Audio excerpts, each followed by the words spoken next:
everyone. This is the Puyallup City Council meeting for January 6th. It is now called to order.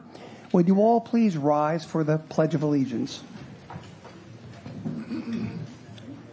I pledge allegiance to the flag of the United States of America and to the republic for which it stands, one nation, under God, indivisible, with liberty and justice for all. Thank you. With that, Clerk, could you please call the roll? Councilmember Smolko. Present. Councilmember Adler. Present. Councilmember Johnson. Present. Councilmember Whitting. Present. Councilmember Gilliam. Present. Deputy Mayor King. Present. Mayor Katzma. Present.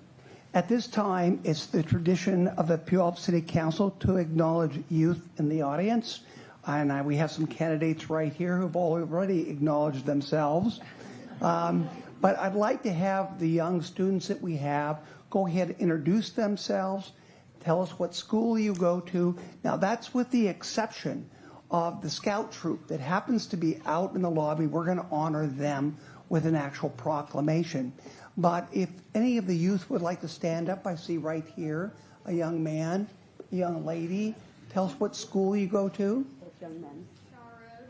Shaw Road, excellent.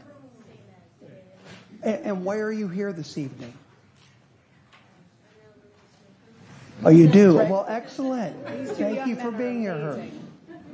Wonderful. Anyone else? Any young? I see over here. Go ahead, stand up.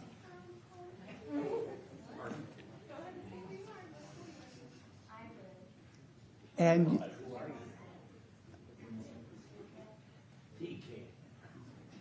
DK, and that happens to be, you're here because of? I can't hear. Oh, not you, Ron. A young man behind you.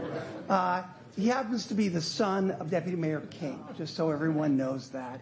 And then over here, I believe we have a young lady. And what school are you from? Okay, Spanaway Middle School, excellent. And why are you here this evening?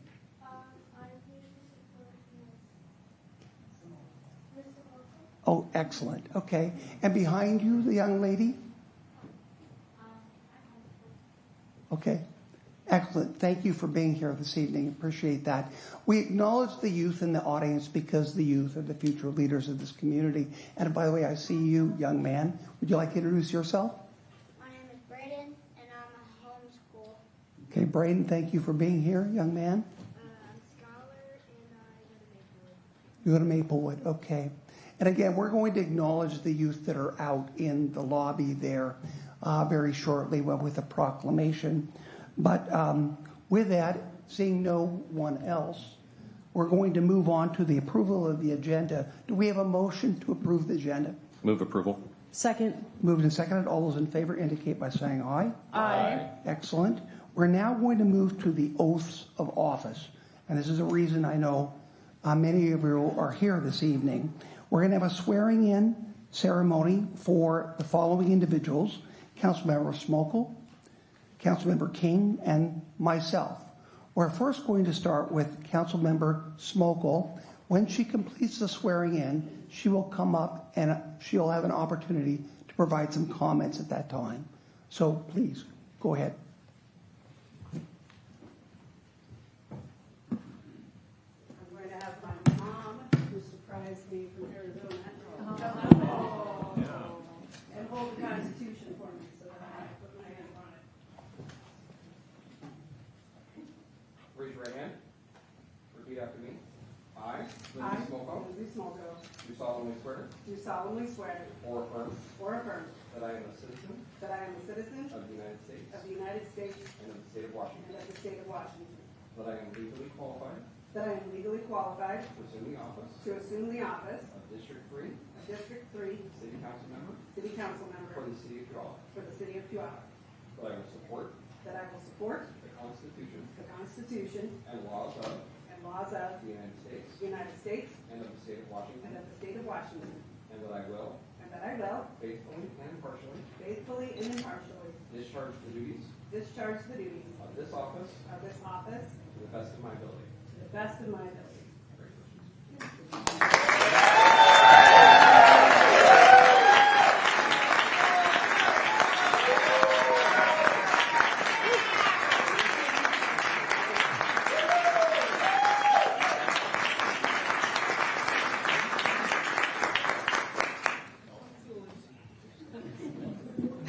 It's pretty cool.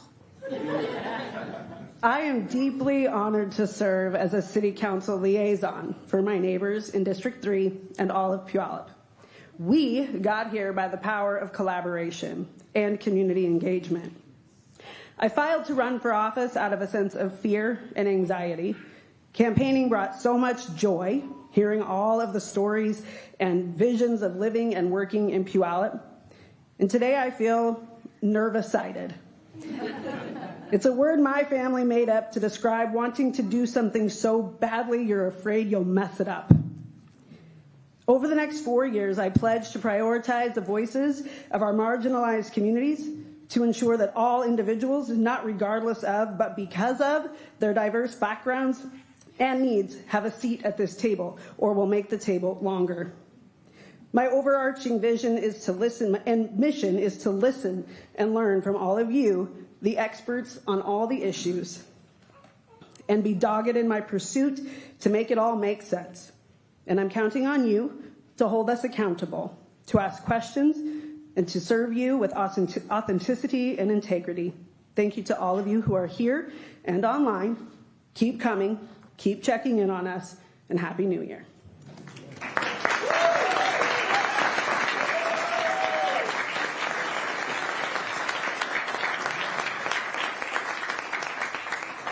Next is Council Member Kane.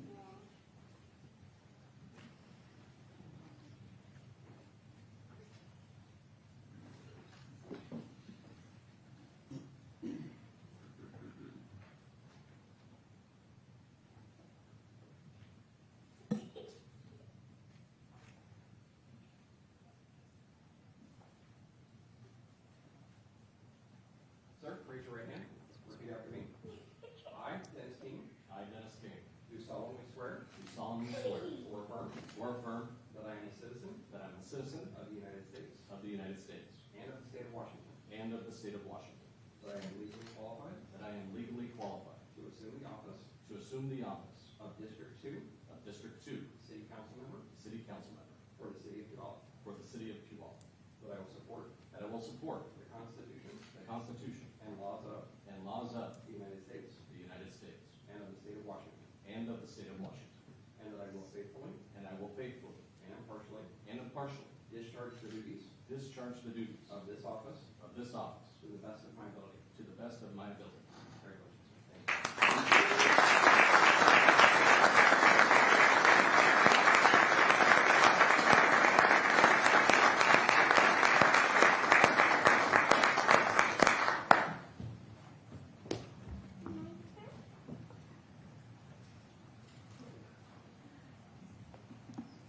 Thank you, everyone. Thank you for being here tonight.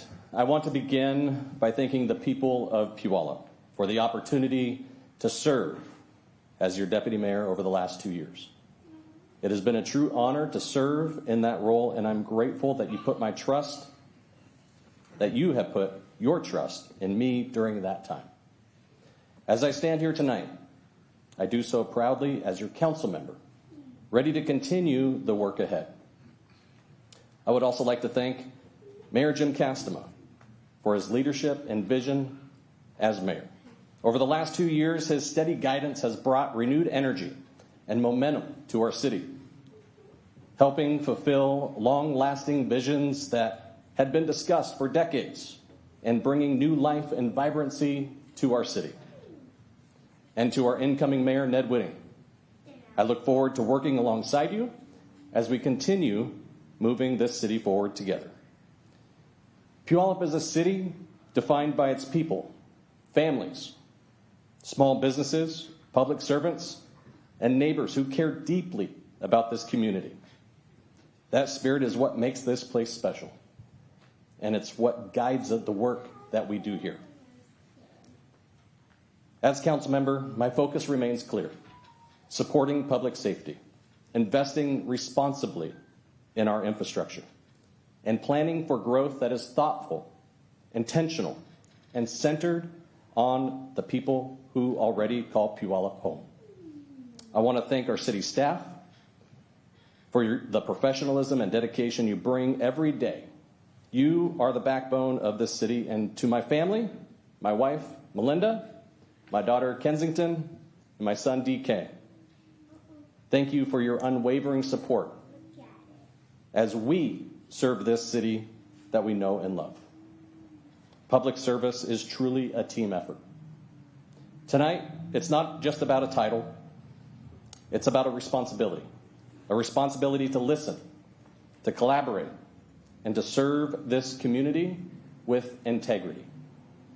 I'm grateful for this opportunity, and I'm proud to serve as your council member and excited for what lies ahead. Thank you.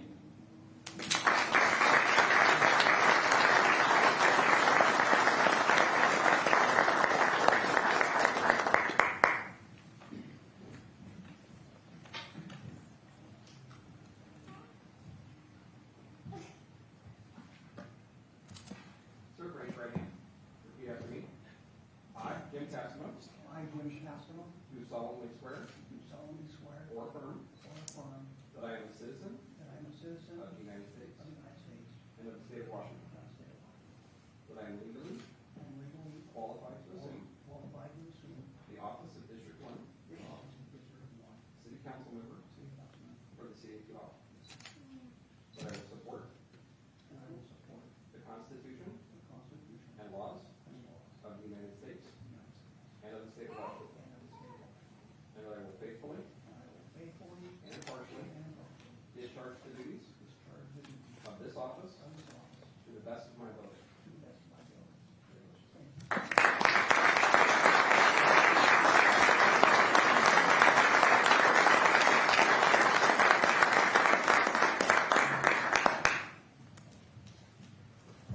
First of all, I want to thank all of you for the opportunity to act as your mayor for the last 2 years. It's been rewarding to see the city that I grew up in continue to grow and change in a way that preserves the values of a small town. As most of you are aware, the longest serving council member becomes the mayor for a 2-year term. At that point, the next senior council member is appointed. Although this system is atypical, it's not unprecedented, and many believe it encourages cordial and congenial interactions between the leaders of the community. This year, that honor of mayor falls to council member Ned Whitting.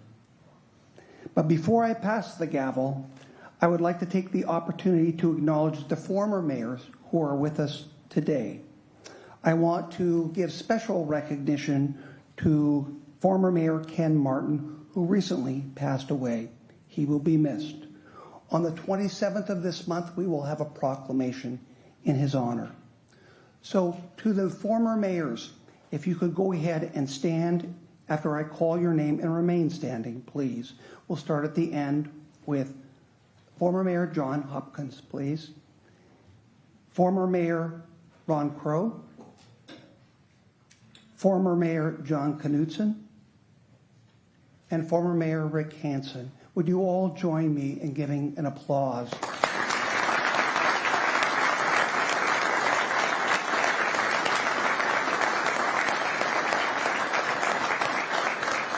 Thank you. Thank you all. The symbolic torch that each of you carried as mayor is a torch we carry today and the torch we will pass on tomorrow. Thank you for being here. To the council, thank you for such productive and an exciting time over the last 2 years. It's been wonderful. To help and to guide me through this time, I want you to know that I've always adhered to 3 principles, 3 key principles. The first principle is, if you love a city, take care of it. Simple things like clean streets, park benches, well cared for parks, no graffiti, no trash, are all indications of the love you have for your city. And if you love your city, you prove it. Principle number 2, every neighborhood must be safe for children and families. And that means every street, alley, park, playground is safe in every neighborhood. The city will not divide ourselves into safe and unsafe areas. Every place is good. Every place is safe. We are all in this together.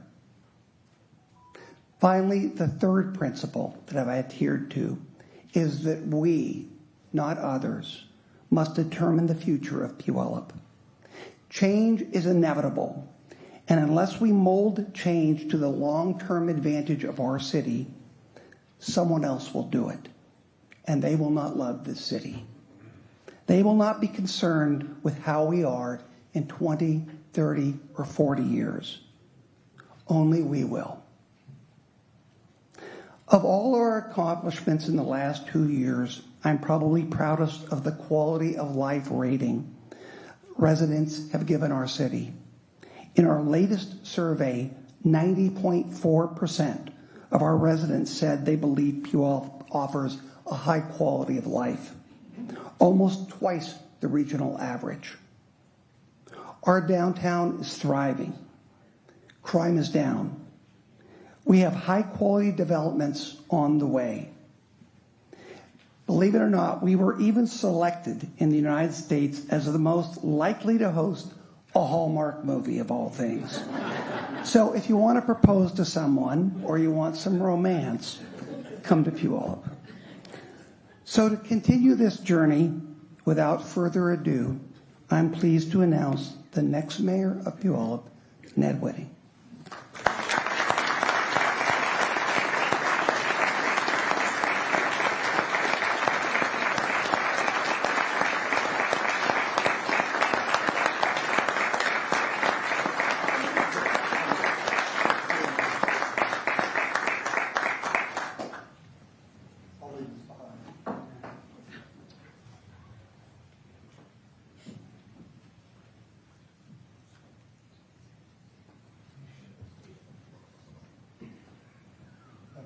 As mayor, I wanted to be sworn in just like my colleagues. Raise your right hand and repeat after me.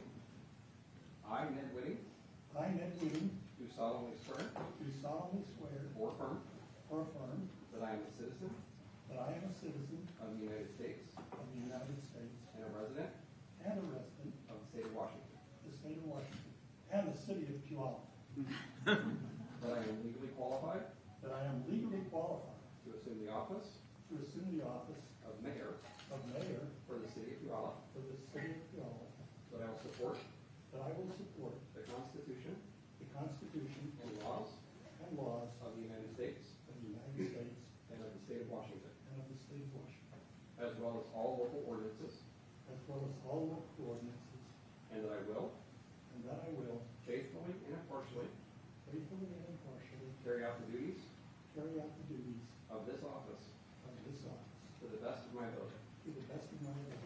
Congratulations, sir.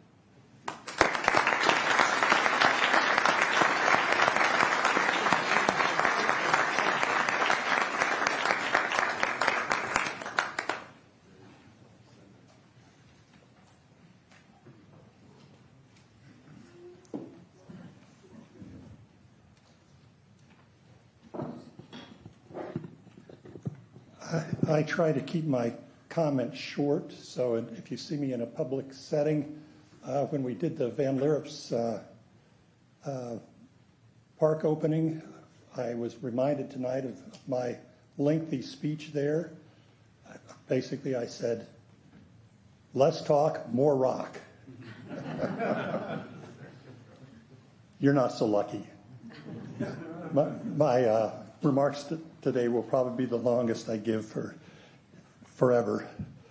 I want to start off by thanking everybody, the former mayors. I appreciate you, but we left out 2 former mayors. Jim Castema is our outgoing mayor. Dean Johnson was his predecessor. So 2 of our former mayors still serve on the city council, and thought we needed to recognize them as well. And I'm proud of the work that our council has done. I think you've heard a little bit about it, and we've managed to keep a congenial atmosphere in Puyallup for the most part, despite the polarization that's taking place elsewhere. And I want to talk about that a little bit tonight. But first I want to say thanks for being here. Citizenship is all about participation. And having this kind of a turnout for our city council meeting is really impressive, and it reassuring that we've got our house in order here in Puyallup. But I want to begin with something simple and important, and that is gratitude.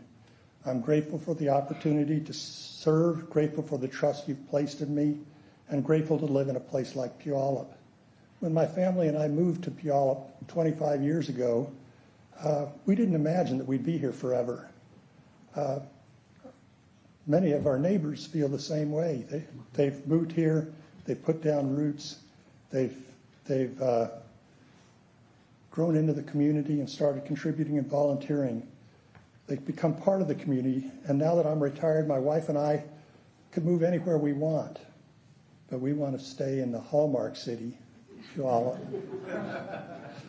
We love running into neighbors at the grocery store and our beautiful parks. We love seeing friends at our parades and buying local produce at our fantastic farmers market. You see teachers, coaches, and mentors years after your kids have graduated, and you can disagree with someone on an issue, sometimes strongly, and still sit next to them at the concerts in the park or wave at them across the street. That kind of civic fabric doesn't happen by accident. It happens because people show up.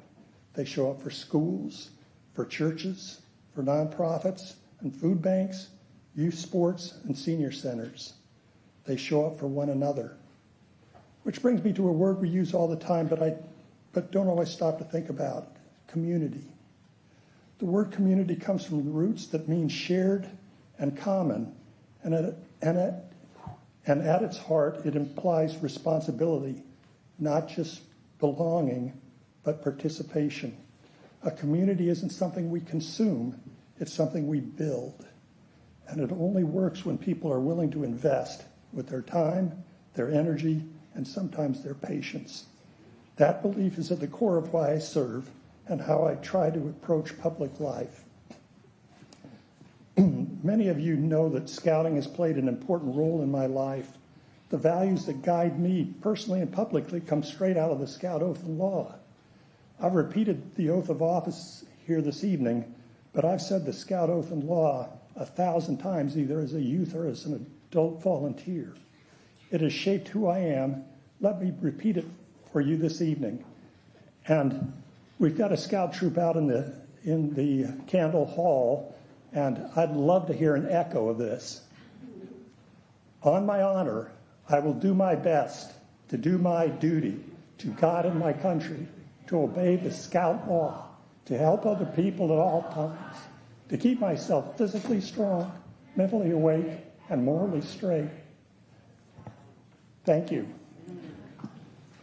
The honor that oath speaks to is not about being honored, but about living honorably. The commitment to do my best, to do my duty, understands that we all have strengths and weaknesses, and we are stronger when we pull together. The policy created over this dais will be better if it's informed by the viewpoint of my colleagues, and even better if it is informed by you, the citizens of Puyallup. The Scout Oath talks about our duty to God and country. Unfortunately, political partisanship and religious resentment are dividing our country, our state, and our community. I beg your indulgence as I explore for a moment our collective duty to God and country, subjects that we're often told to avoid in polite company. And yet they're also two of the things people care the most about, because they speak to our values, our hopes, and our sense of right and wrong. The problem isn't that we care about politics or religion. The problem is what happens when we let them become obstacles instead of guideposts. When politics becomes about winning at all costs, rather than serving the common good, we stop listening to each other. When religion becomes a reason to divide rather than a call to love our neighbors, including those who may have no faith whatsoever, then we lose sight of its highest purpose. In a healthy community, politics should be about solving problems together. Religion should be about forming our character and reminding us of our shared humanity. Neither should require us to see our neighbors as enemies. In Puyallup, we sit next to people in church and next to different people at the polling place. We don't all vote the same way. We don't all worship the same way, if at all. And that's okay. What matters is how we treat one another in between. We can hold strong political convictions without assuming bad intentions. We can live our faith or other deeply held beliefs without insisting that everyone do the same. We can disagree passionately while still remembering that we're part of the same community. If we can get that right, politics doesn't divide us, it challenges us to do better. And faith doesn't separate us, it calls us to be better. That, to me, is what community looks like when it's working. The Scout Law reinforces that call. It goes like this. Get ready, Echo. A Scout is trustworthy, loyal, helpful, friendly, courteous, kind, obedient, cheerful, thrifty, brave, clean, and reverent. Any community whose citizens are consistently helpful, friendly, courteous, and kind to their neighbors is a community likely to thrive. Those words matter. They've mattered to generations, and I believe they still matter today. In our homes, in our neighborhoods, and in how we govern ourselves as a city. They don't belong to a political party. They belong to people trying to do the right thing, even when it's hard. So now I'd like to talk to you a little bit about my vision for Puyallup. I'm not going to talk about our roads. I'm not going to talk about our parks. I'm not going to talk about our libraries and all of those things that I love about Puyallup. I'm going to talk about a different kind of vision. The vision is simple but not small. I want us to be a city that grows thoughtfully, governs responsibly, and never forgets that behind every policy decision is a person, a family trying to make ends meet, a small business owner taking a risk, a senior on a fixed income, a young person just starting out. In forming public policy, we face competing priorities, often with unintended consequences. We can avoid many of the unintended consequences by listening carefully, and we should always implement policy that provides the most good for the most people. I want Puyallup to be a place where people always feel heard, even when we disagree. When disagreements don't turn into divisions, where civic engagement is welcomed, not discouraged. This vision is why I'd like to focus on a few specific initiatives going forward. I ask for your support and the help of my council colleagues in designing these initiatives so that as Puyallup grows, it also grows stronger. First, mayor meetups. Effective communication doesn't happen in 2 or 3 minutes during public comments. There needs to be dialogue with follow-up questions so better understanding is possible. As mayor, I commit to you to make myself available for those conversations. I'm calling them mayor meetups, and they can happen by phone or here at City Hall, or if there's a group involved, I'll come to meet you. No speeches, no scripts, no agenda other than conversation. I believe that listening is perhaps the most important thing an elected official can do. If you or your organization would like to share a concern, reach out to me, and we will set up a time to meet. Second, a Citizens Bureau. A challenge for me as a city council member, and I think for my colleagues as well, is how to get representative and timely community input on issues we are considering. I would like to consider forming a Citizens Bureau which would serve as a trusted civic forum. It would be composed of residents who reflect the full breadth of the community and who are selected through a transparent and fair process to ensure legitimacy. Members would be provided with clear, balanced briefing papers prepared by nonpartisan staff outlining policy options, potential impacts and trade-offs, and enabling thoughtful review rather than a reactive opinion. The Bureau's role would be to offer reasoned commentary that helps illuminate how proposed decisions may be understood and experienced by the community at large. By grounding its work in representative participation and informed deliberation, a Citizen Bureau would strengthen democratic decision-making, enhance public trust, and provide elected leaders with grounded community-wide perspectives that complement our professional expertise and political judgment. Third, district meetings. District meetings are another valuable way for public officials to interact with our constituents. They're discussed in our city code, but the reality is the city has not held any district meetings in the 6 years I've been on council. Recently, we've heard renewed calls to bring them back, but we've all seen town halls on TV where meetings are completely hijacked by vocal individuals who are disrespectful of other citizens and public officials. That makes them a little forbidding for me and my colleagues, but they're still potentially very fruitful.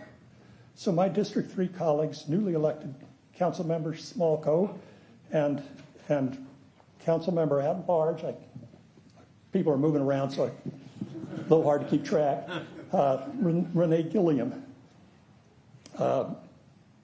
We've decided to hold a district meeting in District 3, which is the area up on South Hill, the district I represent, and Lindsay represents, and of course Renee represents the whole city. And we'll see how it goes. And if it goes well, then I'll encourage my colleagues to have district meetings elsewhere. Fourth, citizen recognition.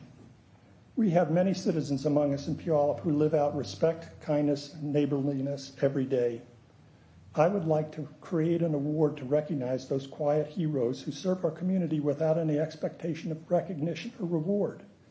Such an award doesn't just elevate one person as much as it reminds the rest of us what we value. It would say, this is who we are and what we aspire to be. It will take time for my colleagues and I to design some of these initiatives so they function properly and serve their intended purpose. If you have thoughts or comments, please let me know.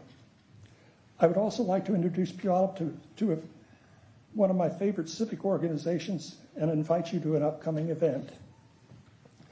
The civic organization is called Braver Angels. Many of us have had personal relationships sour when strong political opinions intervene. I don't believe that political considerations should come between family members and friends. Braver Angels teaches skills that help individuals how to respectfully disagree politically while maintaining strong relationships. They create spaces where disagreement is expected, respect is required, and listening matters. The goal is remembering that the person across from you is not an enemy, but a neighbor, or a family member, or a friend. I commend them to you. You can look them up online, and if you have questions for me, I'd be happy to answer them. The event is a community celebration of the life of Martin Luther King on January 19th at Praise Chapel here in Puyallup. While Martin Luther King became a national leader of the civil rights movement, his message transcends race, era, and cause. His vision of a beloved community contemplated resolving conflicts through empathy, moral courage, and a commitment to the dignity of every human being.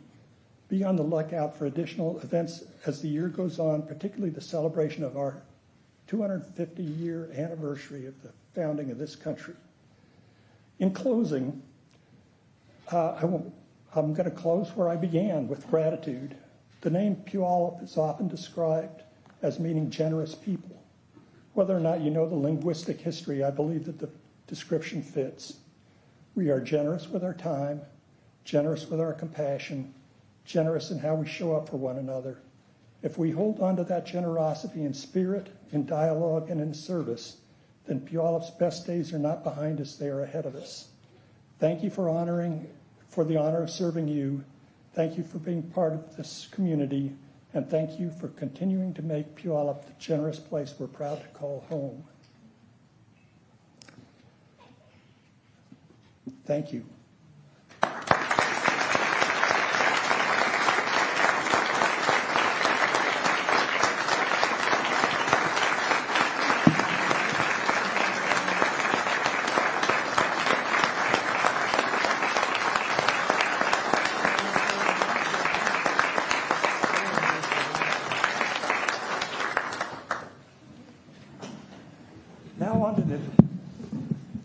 Now on to important business.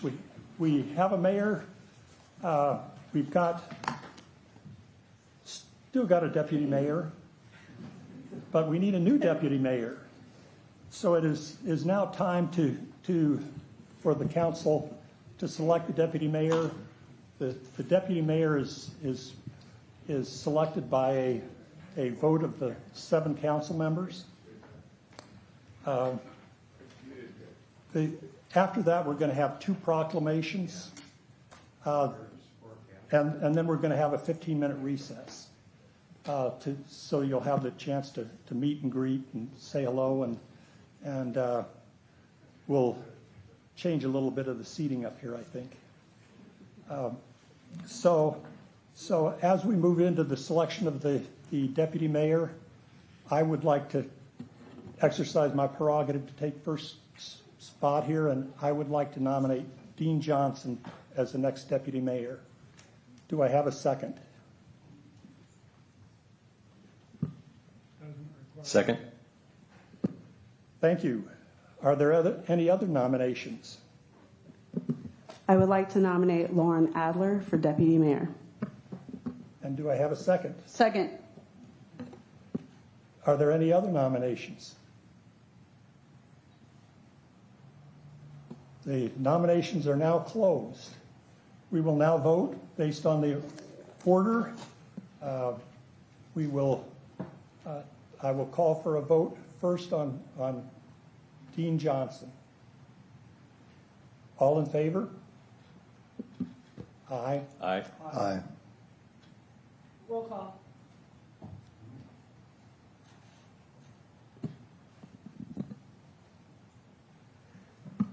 Councilmember Adler, Nay. Councilmember Johnson, Aye. Councilmember King, Aye. Councilmember Gilliam, Nay. Councilmember Castema, Aye. Councilmember Smolko, Nay. Mayor Whitting. Aye.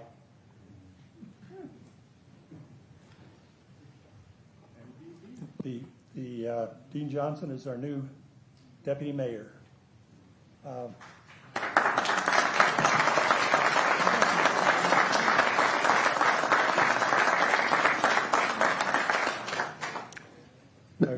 Mr. Mayor, Yes. if you don't mind, I didn't know the outcome of what the result was going to be. I didn't have the votes counted, but I would like to follow precedence to take the oath of office as you did as mayor for this new role. Would you oblige to that? Yes, indeed, and you're welcome to say a few remarks afterwards as well. Well, actually, before I won't say any remarks afterwards. I'd like to say some remarks before I give the oath. I'd like to, before I take the official oath in my official capacity, I'd like to speak as Dean Johnson, as just a man in my personal capacity, and exercise my First Amendment right.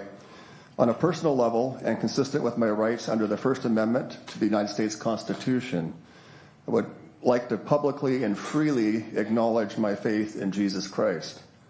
I express this belief under the protections of the First Amendment while honoring the constitutional freedoms of all people who hold their own beliefs, as well as fully respecting the freedom of some to disagree. Thank you.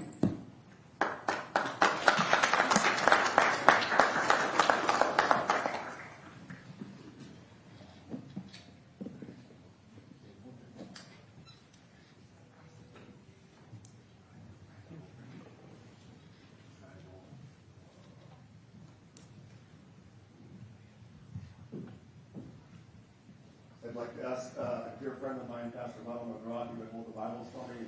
These Bibles are very symbolic, meaningful. There are 3 people, if they were alive, would be here with me. It's my mother's Bible who passed away. It's my father's Bible who's passed away. It's my little brother's Bible who's passed away. So I would ask if Pastor Bob McGraw can hold that as I take the oath of office on that.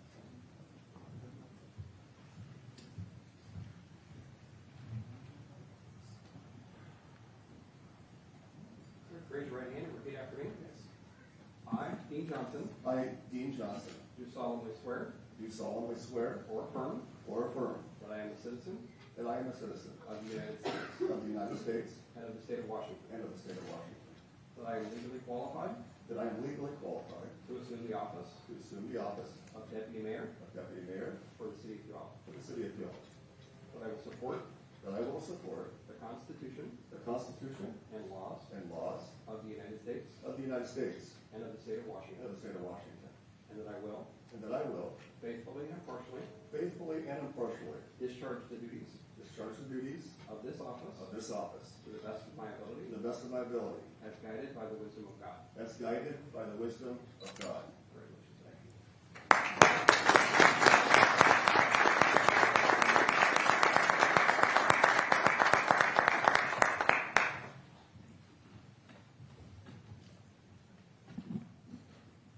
you. Okay, now we will move on to our, oh, did you want to say any more words? No. We will move on to our proclamations. The first proclamation is with regard to Dr. Martin Luther King Day proclamation. This proclamation was sponsored by Councilmember Adler, and I've asked her to read the proclamation. Thank you, Mr. Mayor. I'll start by saying that I'll pause towards the end of the proclamation only because I don't want to read your part with the power vested in you as mayor for issuing the proclamation. So I don't know if towards the end you want to pick it up as your first proclamation to be issued, Mr. Mayor, but I'll pause. Proclamation. Whereas Dr. Martin Luther King Jr. devoted his life to advancing equality, social justice, and opportunity for all, and challenged all people to participate in the never-ending work of building a more perfect union. And whereas Dr. King believed immensely in the power of individual action and collective hope to create a brighter future. And whereas Dr. King's legacy encompasses pivotal U.S. federal laws such as the Civil Rights Act of 1964, the Voting Rights Act of 1965, and the Fair Housing Act of 1968, which established a foundation for ensuring equality and promoting justice for future generations. And whereas Dr. King taught us to see the commonality of our dreams, our hopes, our fears, the threads, truths, and dignity that bind us together as human beings. And whereas Dr. King believed that the arc of the moral universe is long, but it bends towards justice, and that it requires all hands and all hearts to keep its course straight and true. And whereas we acknowledge the ongoing work needed to combat systemic racism, inequality, and injustice in all its forms, and recommit ourselves to advancing the principles of freedom, fairness, and opportunity for all people. Now, therefore, the Puyallup City Council hereby proclaims January 19th, 2026 as Dr. Martin Luther King Jr. Day. In witness whereof, I, Mayor Ned Whitting, have heretofore set my hand and caused the seal of the City of Puyallup to be affixed this 6th day of January, 2026.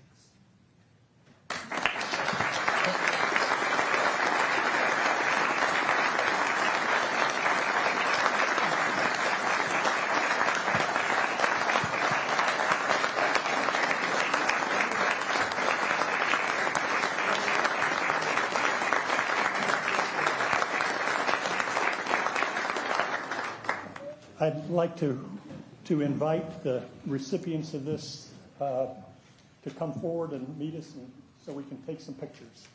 Thank you. J. Marie, would you like to introduce your Yes, please. colleagues? Thank you so much. I have 30 seconds of a response, and then if you'll allow one of our members to speak. But before I do that, I would love to bring up all the members of the MLK Guiding Coalition that are here tonight. If you would join the mayor and Councilwoman Adler at the front.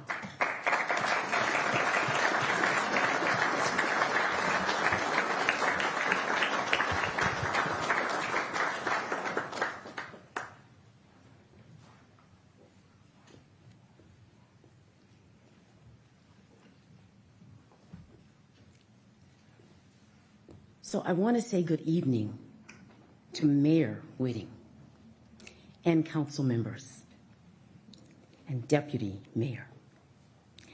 It's with joy and deep gratitude that I just want to thank you for adopting tonight's MLK proclamation. And a special thank you to Council Member Lauren Adler for authoring it twice.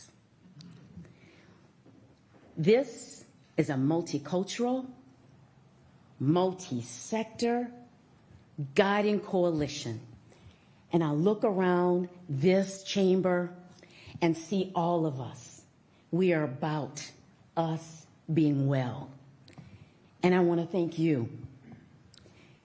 This group of folk have created the first ever community-wide MLK Day celebration in this city's history.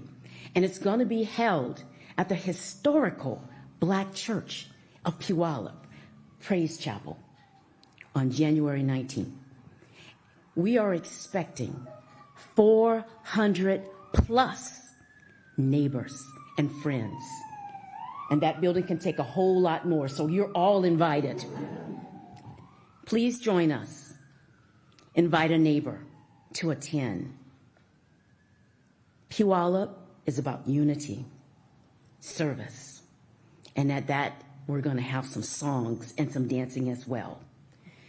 And right now, I'm delighted to introduce my partner since the 23 Black History Celebration, Linda Sorella. She has a few words, and while she's speaking, I will come and deliver an invitation to our council. Linda. I am honored to share a few words acknowledging the Puyallup City Council's proclamation of January 19th as Dr. Martin Luther King Jr. Day. Dr. King's work was rooted in courage, justice, and a radical expansion of love. Dr. King taught us that love is not passive. He reminded us that injustice anywhere is a threat to justice everywhere, and that our lives are intertwined. When we celebrate MLK Day, we honor that truth, that we are bound to one another, and that every person, every race, every background, every identity is worthy of dignity, safety, and belonging. Today's proclamation acknowledges that Puyallup, like every city, town, and community in the nation, is a work in progress. We are not all that we can be, and we are recommitting ourselves to, and I'm quoting from the proclamation, advancing the principles of freedom, fairness, and opportunity for all people. Your unanimous vote in favor of this proclamation is your commitment to it on our behalf. As Puyallup honors Dr. King, may we genuinely seek to carry forward his legacy not only in our words, but in our actions. May we welcome every person. May we be curious of others' stories. May we express loving acceptance, and may justice be a lived reality. May this community be a place where many want to reside because we are different in so many beautiful ways. I'd like to share a small part of my story. As a child, my circle was very Caucasian. My first employer was a person of color, as were a number of my coworkers. I did not have much contact with various ethnic groups again until I began teaching at Pierce College. Over my 30-year career at the college, I listened to numerous life stories. I learned, and I evolved as a person, valuing others. Following the murder of George Floyd, I intentionally sought to learn and deepen my understanding of life's paths so different from my own. I have pursued engagement in the lives of others and asked questions with a desire to understand their path. I've been surprised, awed, and grieved. The stories have led to connection, insight, and understanding, and I'm a changed person as a result. This takes time, this takes effort, and this takes energy. Martin Luther King Day is a reminder to us to value differences, seek opportunities to hear others' stories, and honor those stories through our hands and our hearts.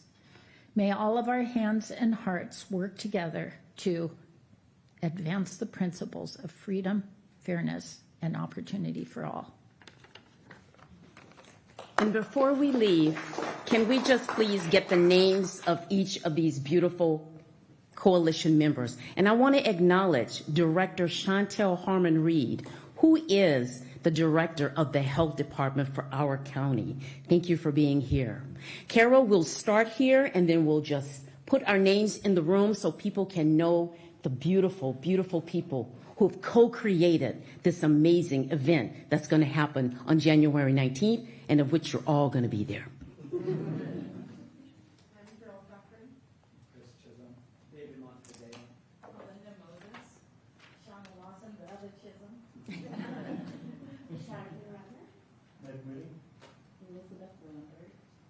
Lauren Adler. Charles Flores. Rana McGraw. Mary McGraw. J. Marie Johnson Cola. Thank you.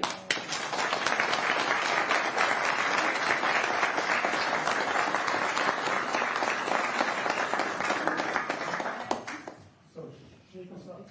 Yeah. All right, so I'm going to take it in this direction. So there you go. This way.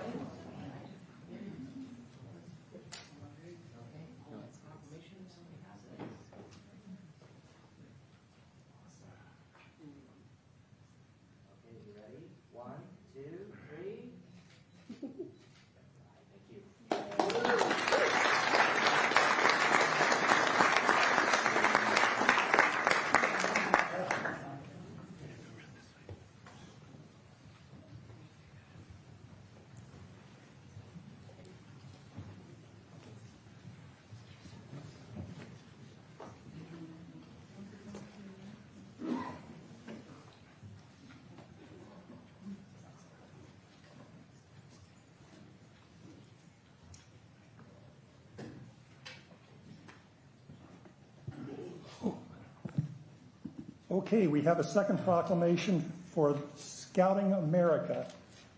And I'll give you one guess who sponsored this one.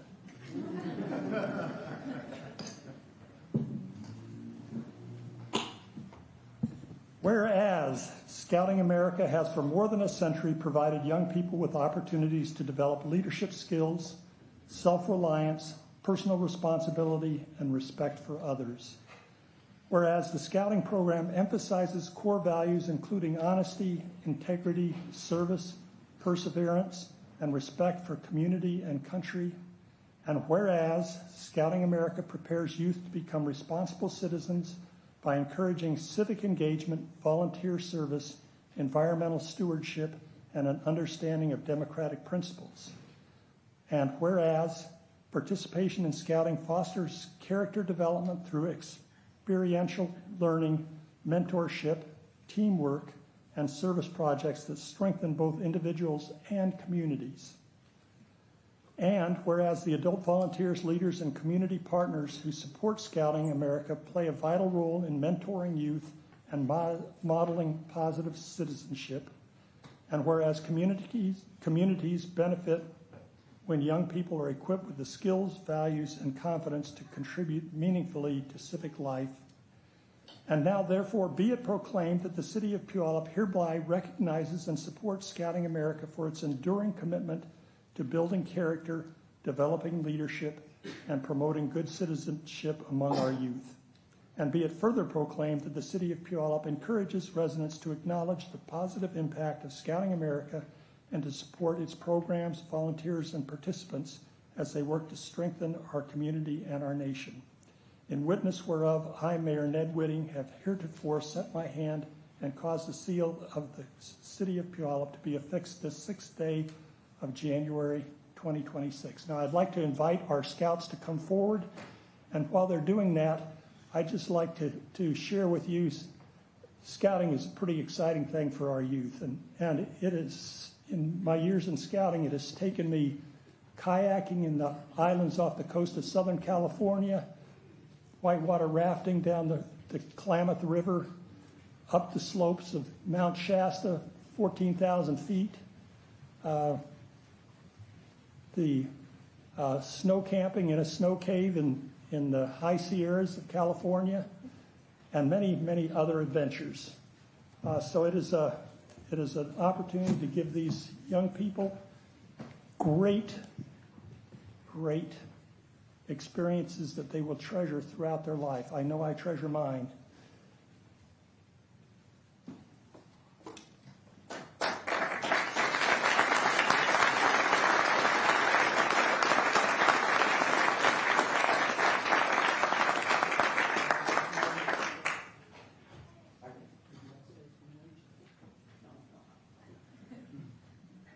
Looking for a volunteer to be a recipient.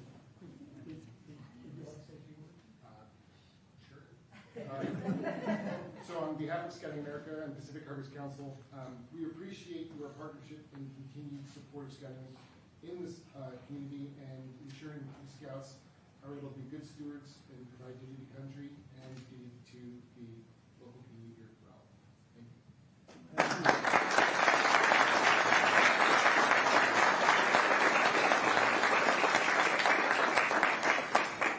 I didn't bring it up. Twice tonight.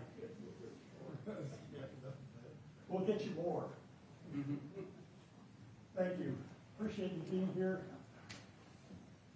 Left hand, that's a Boy Scout handshake. All right. Boy Scouts, please left. Forgetting about the photos. It shouldn't happen if there's not a photo. Let me squeeze them right here.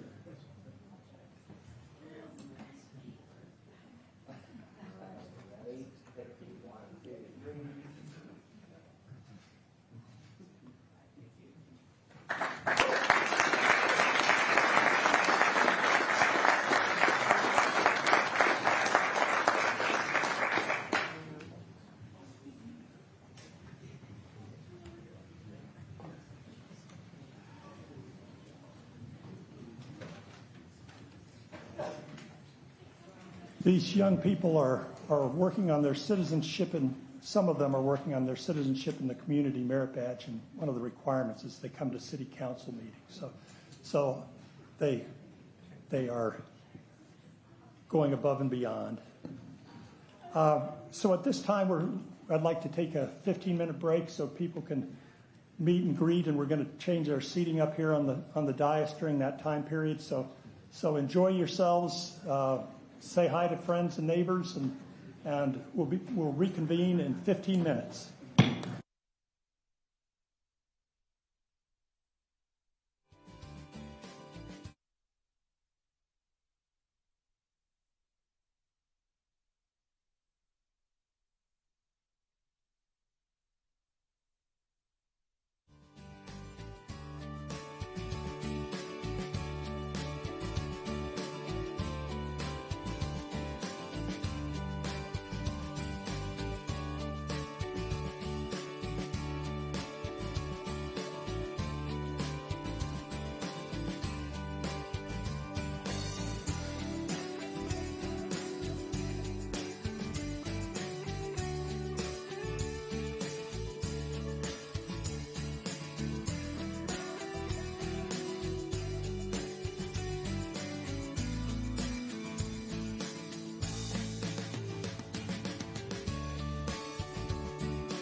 I call the meeting back to order.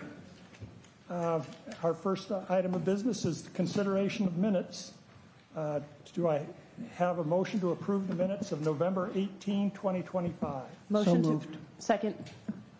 The motion has been approved and seconded. All in favor, please so indicate. Aye. Any opposed? Okay, we now go into citizen comments, and I now go into citizen comments, and we have a number of people that have signed up to make comments. If anybody wants to make a comment, the slips are on the table in the back. They look like this. So I'll start off with former Mayor John Hopkins. What a surprise. Thank you. John Hopkins, District 1. First off, congratulations to every one of you for multiple reasons. So, welcome. I wanted to try and dispel some of the confusion that there might be about who advocates for trails. You know, it used to be pretty obvious, because what we would have is we'd have a lot of people come in, typically wearing yellow jackets, and I would call them the legends. You know, there were people like Ernie Bay, Dixie Gatchell. Would have, of course, the Castamers there, and Buzz Grant. A lot of people that got a lot of stuff done, but over time, well, it wasn't kind to all of them, and COVID basically ended up with Friends of the Riverwalk essentially getting shut down. But the mother organization, Foothills Rails to Trails Coalition, is flourishing.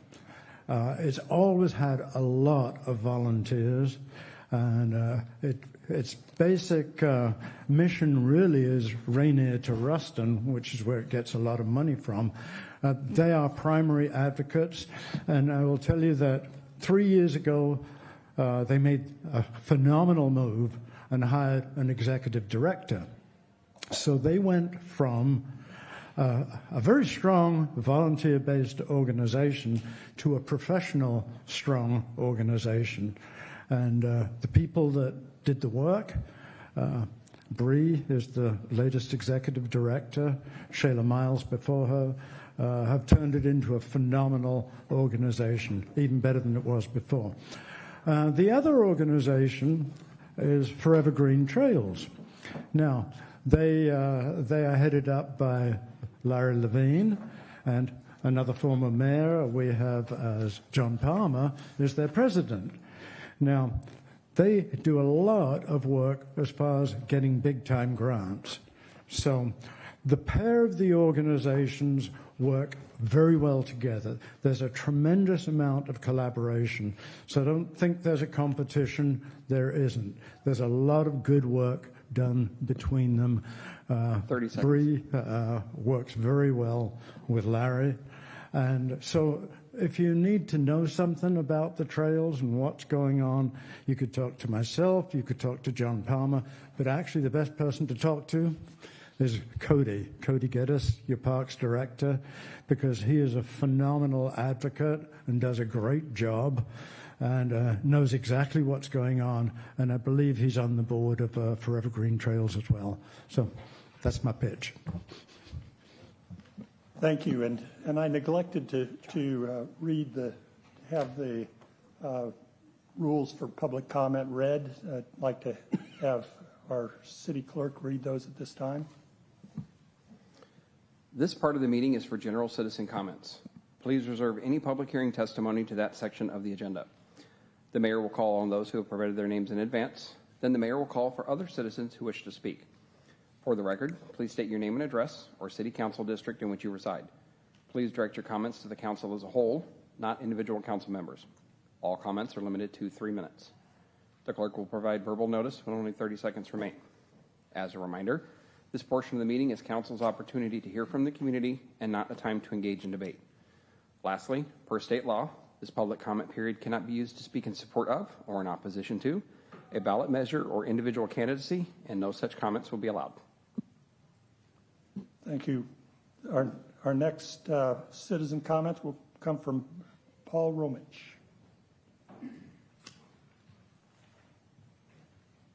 Thank you, Mayor Whitting. Paul Romich. So 2026, Happy New Year, everyone. A lot of interesting things approach us. This is a very weird but legislative session, I think, at Olympia, and I think going forward as well with how things are at a national level. Seeing as the city relies on a lot of grants for funding infrastructure, it makes us particularly vulnerable.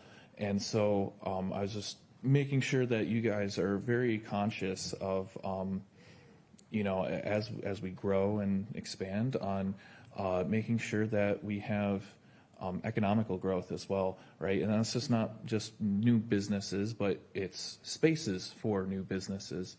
It's not just, it might not be a brand new building on the edge of town. It might not be annexation, but it might be infill development. We have a very thriving downtown at this time, which is, absolute, it's a powerhouse. Why can't we grow it, a little bit faster? We have 2 new buildings coming in 5 years. That's good timing. It's been, speaks to the vision of this council that we do have those coming in. But still, it feels like we're, leaving money on the table, leaving houses unbuilt, leaving businesses on business dreams unrealized when, we are as full as we are in our where we have our infrastructure currently.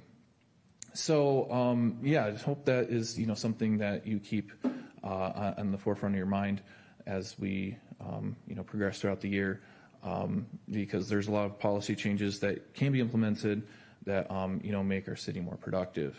And not only is it come to managing growth, managing revenue growth productively, but also managing our expenses productively.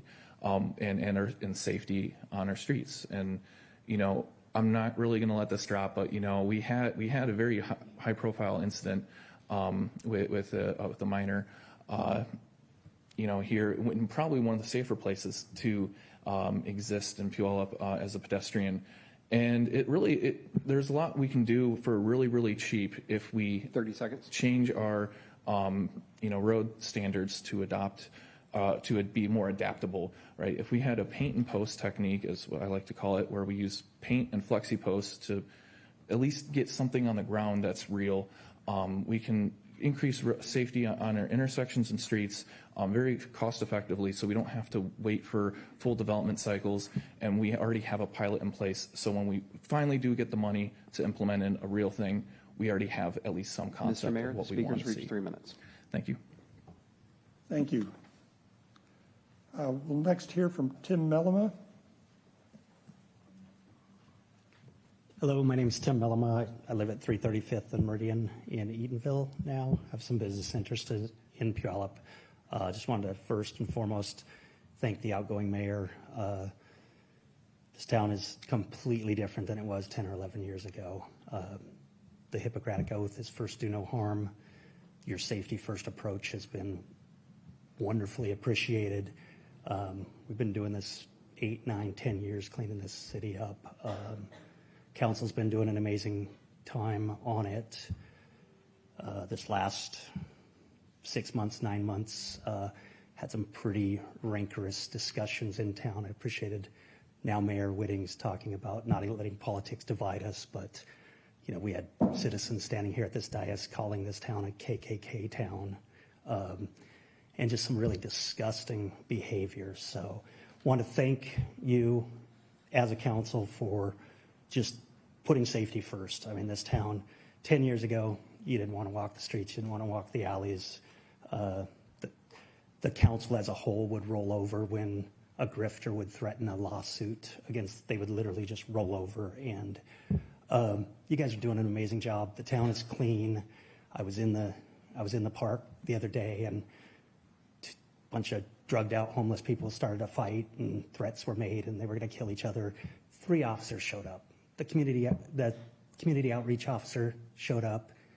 He's awesome. He's doing the job. He's not enabling. Former community officer literally enabled crime, enabled homelessness, told him where to go camp, to stay outside of the city, but to be with that Pierce County would take a while. Literally had a code on the way that he would knock on a door. He would knock with just his name, and that meant it was cool to answer it and get their $25 Starbucks card, or he'd knock and say his name, an official business, and then they would know to exit the back of their camp so he could mark that they weren't home. So you guys are doing an awesome job.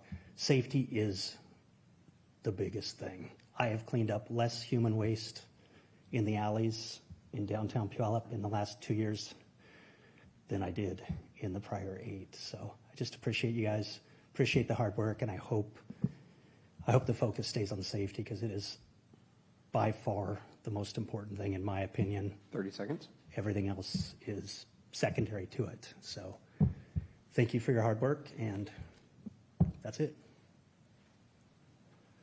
Next speaker will be Michael Nichols.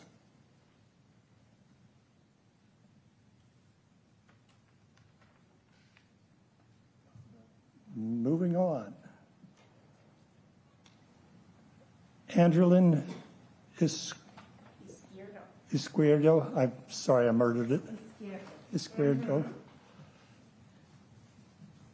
I should know it by now, but that's okay. I haven't had time to practice. Good evening, council members. My name is Angelina Izquierdo of Pierce County District 2.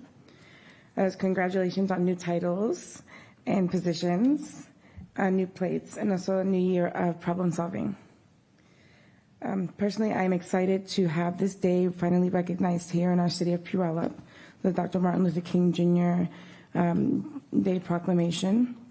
I remember having to deal with a racist white male police officer on an MLK Day holiday in the recent years. I would say about maybe like 5-6 years ago, possibly.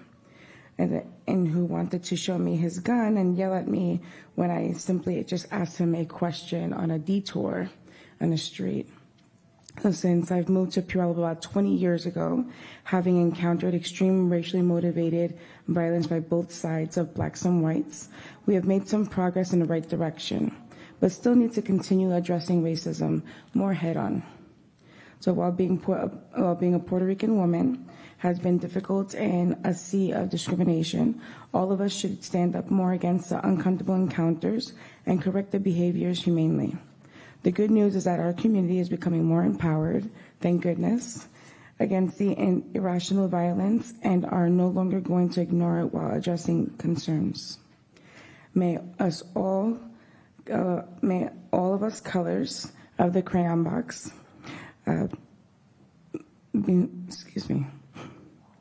may us all colors of the crayon box carry more of the values spoken by the great Dr. King of patience, understanding, respect, fairness, and empathy with others more. I remember, thank you for everything that you have done in the more recent years, and maybe head towards more righteousness and justice. Thank you. Thank you. Are there any other individuals who would like to speak? Hearing none, we will move on to the next portion of our agenda, which is the consent agenda. These are items that are placed on the agenda because they're are generally approved and routine kinds of matters. So do I have a motion to approve the consent agenda?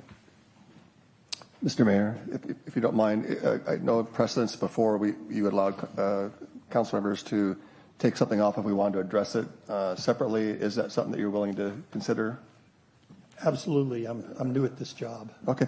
I'd like to, if you don't mind, I'd like to take 4D off. I'd like to, and again, we can do that at a later time or before we vote on. I just wanted to get an update on this culvert from city staff before I just kind of move it on through. That would be what I would request. Okay, we will move item 4D from the consent agenda and make it item 6 on our agenda. Any other removals? Okay, do I have a motion to approve? Motion to approve. Second. The motion has been moved and seconded. All those in favor? Aye. Any opposed? The motion passes. We will now move to the ordinance section of our meeting. The first ordinance that we will be considering tonight is a reading of an ordinance adopting the City of Puyallup commute trip reduction plan, and we will receive a presentation from our senior planner, Kendall Walls.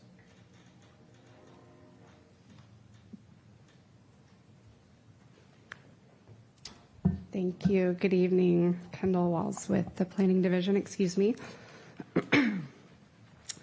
Tonight we are presenting updates to the commute trip reduction program. It's also another acronym that we use is CTR to describe it. It hasn't been substantially revised in some time, and this is both a compliance matter with state law, but also an opportunity to modernize how we support alternative commuting in Puyallup. For just a presentation overview, I have a fairly short presentation just to provide an overview of commute trip reduction, who is affected by it, the proposed updates, and the staff recommendation. The state CTR law has been in place since 1991 with 3 core goals: improving air quality, reducing traffic congestion, and decreasing fossil fuel consumption. Our plan dates back to 2007, and our code hasn't been updated since 1999. We're required by the 2006 CTR Efficiency Act to maintain and regularly update these plans, and so that is why we're working on this update. Just something to note, Pierce County continues to administer our actual program for the city through an interlocal agreement, and that partnership is not proposed to change as part of this effort. Just wanted to make that clear that that would still continue. So commute trip reduction applies to a very specific set of employers in the city.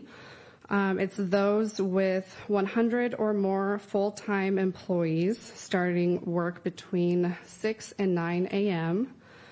And in the city, this applies to the 9 most populous counties, so that includes Pierce County. The affected employers are required to prepare their own CTR programs to promote alternatives to driving alone, such as carpooling, public transportation, biking, walking, or working from home. Currently, we have 4 qualifying work sites in Puyallup, and notably, the city itself is one of those. So we're both regulating but also subject to these requirements as well. The other work sites are 2 multi-care health system work sites, as well as Red Dot.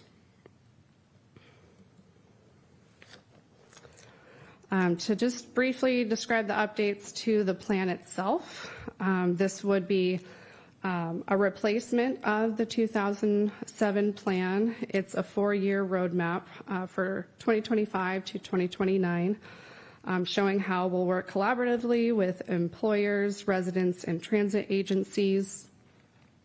The plan includes performance targets to reduce single occupancy vehicle commuting. It outlines services, strategies, community engagement approaches, and funding plans. And Washington State Department of Transportation and Puget Sound Regional Council have reviewed these plans already and approved them, so showing that our plans are meeting state requirements.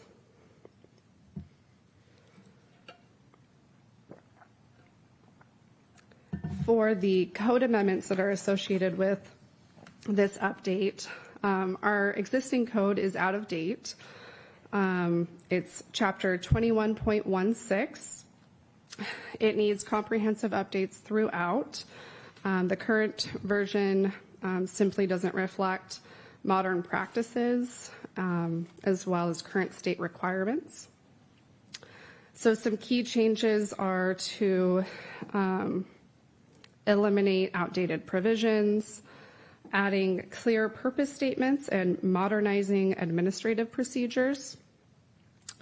Also adding specific references to teleworking and telecommuting, which weren't prevalent concepts in 1999. So this is now a standard practice, so bringing that up to current standards. And aligning, some of this work was also to align our code better with Pierce County's code, which helps make administration of our program a little smoother. It also helps for businesses that have work sites, multiple work sites throughout the county, so that deadlines and processes are consistent and they can know what to expect. So as we worked through this, we reviewed for consistency with the city's comprehensive plan and found that it is supportive of our goals and policies in our comprehensive plan. These updates will bring it into full compliance with the state CTR requirements, and with that, staff recommends that council approve first reading of both the plan and amending Chapter 21.16 of the Puyallup Municipal Code. And that's all I have for a presentation, but I can be available for questions. Deputy Mayor Johnson. Thank you, Mr. Mayor. Kendall, I had some questions. You mentioned a couple of organizations or companies that were participating, and I only heard maybe 2 or 3, the city and Good Sam and so forth. Is this program required, or is it optional by organizations? It's required. It's required. And what's the bar that triggers requirement? A certain size of many employees, or how does Correct. that? Okay. Over 100 employees starting work between 6 and 9 a.m. Oh, so 100 employees starting work only in that window of time. Correct. Wow. I wonder who came up with the dynamics of only that window of time. I believe the state, I think, has to do with impacts traffic-wise during those hours. Is the city required to do this, or can we just say, hey, listen, we're not interested? I believe we're required by the state. Required, okay. The question I would like to know, again, I'm not doubting that this is effective and has some possible, positive effect, but it seems to me, I would really like to know, are we just doing it because we're required by law, the state law, or is it actually making a tangible difference? And so we're going through all these hoops. But what is it really making a difference on some of these criteria, pollution and traffic and all that stuff? I don't know. Are there metrics to show that this program in our city is actually making a definite difference, or is it just kind of checking the boxes because it's kind of required by state? Do we have any data, as Councilor Castleman would say, any metrics that show that it's working? I don't know if we have specific data for the city itself. That's something that we can look into. We can talk with our counterparts at the county. Yeah, again, I guess I'm just kind of, when I'm hearing this presentation, I'm just thinking of bureaucracy and good intentions, but unintended consequences at really doing something. I guess I'm just a little frustrated. We're going through the motions, but is it really making a difference? And if it's not making a difference, why should we put employers or people through these hoops when it's maybe not making much of a difference? That's the only question I kind of have on it. And so you say 100 or more employees between these 2 hours? Wow, interesting. Well, anyway, you can tell my thoughts on that, and maybe this is part of bureaucracy, but it seems to me there should be performance metrics before we continue on if we have options to continue to do something. If it's not really making a difference, I don't know why we're doing it, but I understand requirements. Hypothetically, maybe this would be this is exploring. Let's just say maybe our city attorney or city manager could speak to a hypothetical. Let's just say we discovered this is not effective. It's not making a tangible difference, and the city decided to say we're going to pull out of this program. Are we bound by state law to carry it out, or is there any funding concerns that we might miss out on if we decided to do that? Maybe just some general questions on that. If we can't answer that, without further discovery, I'm certainly happy to get back with it. But just in general, I'd like to get an idea. Well, Deputy Mayor Johnson, I guess I would need a lot more facts, and it would depend. So there's my lawyer answer for you. Yeah.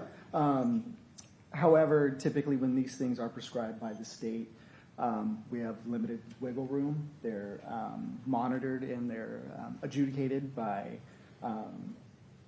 not necessarily always by the courts, but typically administrative boards or things like that, which are a little tougher to convince for certain claims and things of that nature.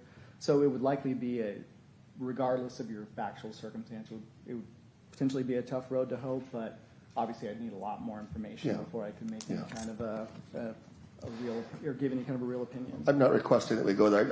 I'm publicly kind of posing the scenario and the question, not that there's a lot of energy to be put towards this, but just simply want to know, is it actually making a difference?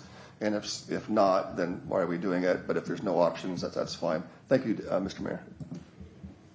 Councilmember Castema. Thank you, Mr. Mayor.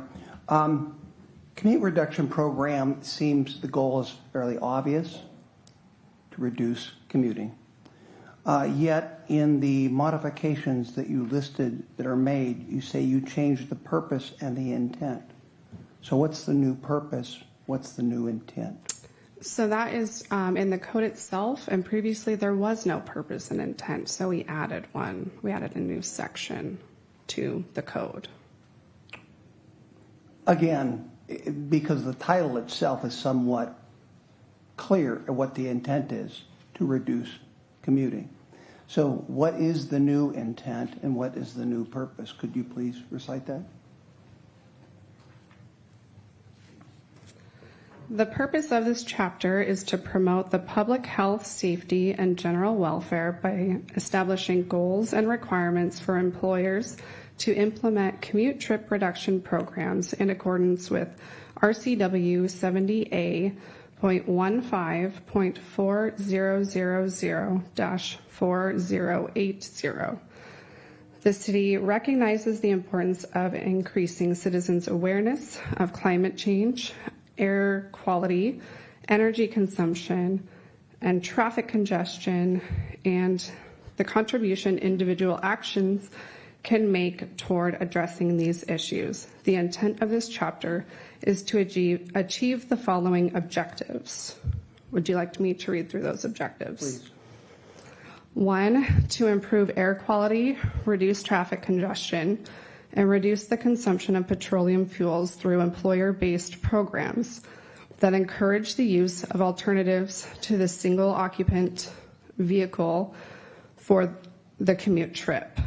2, to make optimal use of existing and planned transportation facilities to minimize development costs and preserve business opportunities in Puyallup, Pierce County, and the state of Washington. 3, to adopt a cooperative and coordinated approach to reducing the number of drive-alone trips and average vehicle miles traveled, VMT, to ensure consistency regarding commute trip reduction, CTR, policies and implementation. And 4, to treat affected employers in a fair and reasonable manner. All sounds fair. I would just, however, if those in fact now are identified as the goals, then we have to track those. And it said we have to come up with the performance measures. I believe that's what you said, correct? The performance measures are in the plan, and they will be kind of established through our work with Pierce County. Okay, well, it'd be good to see those and see how well we're doing in this, to track our progress, as Councilmember Johnson just said. So, and that would be something that would come forward through the work of the plan because there haven't been performance measures previously. Okay, good. So how often will you report those to us? I believe that they do surveys on an annual basis. I could confirm that with our liaison and see when those reports would be available. Thank you. Councilmember Adler. Thank you, Mr. Mayor. Kendall, thank you. I just want to make sure that I'm following correctly. So this is a state program We're unsure if we are legally bound to participate in it. Am I tracking correct? Well, we are legally bound. I mean, the city alone is by the number of employers within that time frame. And then jurisdictions are required to implement the program. Okay. By state law. Thank you for that clarification. And in the presentation, it says that Pierce County currently administers the program to employers in Puyallup through an interlocal agreement, which is not proposed to change at this time. Correct. So we don't even administer it because we have this agreement with Pierce County. Correct. Okay. And so I think I'll support this in first reading. I do agree with my colleagues that it would be good to see some data just because I'm curious. And I recognize that might not be available and we might not be able to see that in time for a second reading. But I do think that the continued conversation about this is important and just seeing that data. But I am also interested, especially given this interlocal agreement, like what is the staff time for Puyallup, right? Or what is our financial commitment, right? If there is one. That's what I would be interested in just kind of big picture. And then finally, as it moves forward, I see here too in the recommendation from staff, it says goals and policies in the comp plan support the amendments. And so I'm also wondering if, as we move forward, if we can crosswalk that. So I can have a better idea of where it's supporting the comp plan, if that makes sense. Yes. I thought that they were in the packet, so I will ensure that they are for second reading for sure. Okay. Mm-hmm. Okay. Thank you. That's all. Are there any other council members who want to speak before we give Council Deputy Mayor Johnson a second bite of the apple? Okay, Deputy Mayor. Thank you, Mr. Mayor. Kendall, you referenced in your presentation that this program has been implemented, as I understand, here in Puyallup for how many years? 1990 something or whatever? The code was established in 1999. Implemented here in so 25, 26, 27 years, whatever, right? Well, I would sure like to think that in 25 years we would have some kind of data to know if this has been making a difference. And if so, great. If not, then why would we continue to do something if we have no known benefit? The concern I have is you have great employers who got perhaps better things to worry about or be concerned about. For example, the hospital and focusing on patient care and all the staffing things they have. And if they're trying to jump through hoops because they have to meet this criteria, are we taking away from their primary use of importance in other employees? Red Dot just moved here, and they're a great new employer here. But again, is this creating some bureaucratic requirement that we can justify, its continuation? Again, I'm a little skeptical going on for 25, 26, 7 years. We have really no data to show that this has made a difference in some of these objectives of air quality, reducing fuel, encouraging carpools. We have no idea, and yet requirements for these employers are having to be, in a sense, met or at least participating. So I'd like a little bit more proof. And number two, I'd like to see if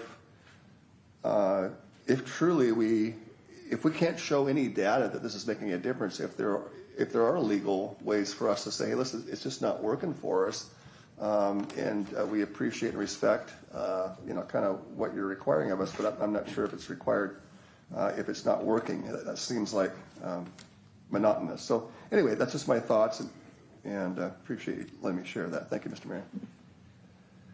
Councilmember Smolko. Hi, Kendall. Nice to meet you. Just in a quick internet search, I learned on the Pierce County site. So I think a lot of this onus goes back to the county for us, not you, not even the city of Puyallup, but even just on the Pierce County website, they haven't updated the data on key efficacy on this since 2001. So they've tracked it from 1993 to 2001 as far as what they've shared. So there definitely is a gap in what's been happening since. I too am a big proponent for being a good steward of the environment. That's key to my value system. But I'm also an educator and researcher, and I know that we have to have data, not just anecdotal stuff. So I'm curious as to if it is this important, and I believe it is, then we got to be able to back it up. And by we, I mean them. So then share that with us.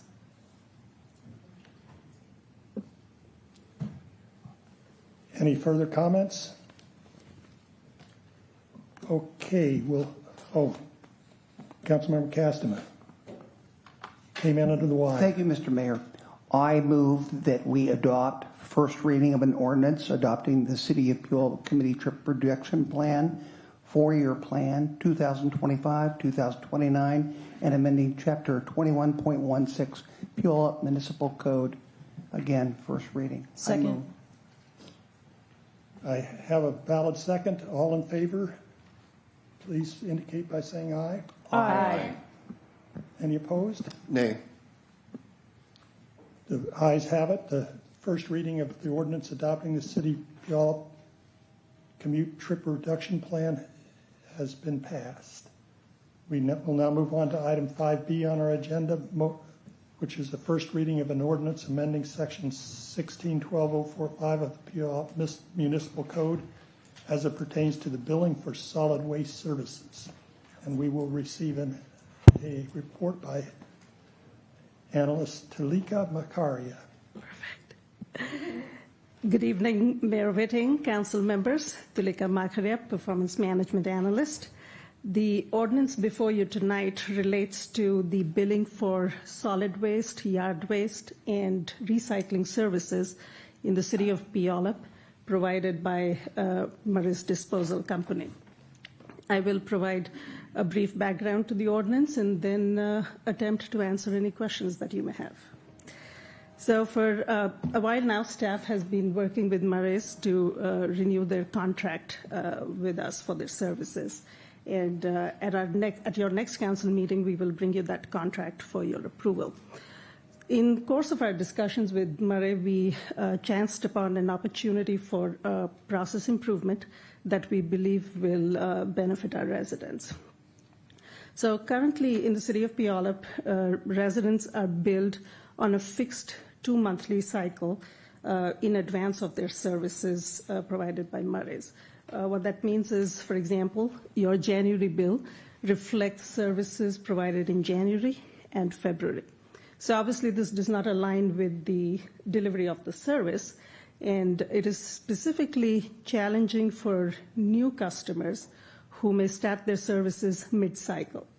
And that could, depending on when they start, that could add up to 3-4 months of bills that they are required to pay, because they have to pay for the current cycle, part of the current cycle when they start the service, and the full next cycle.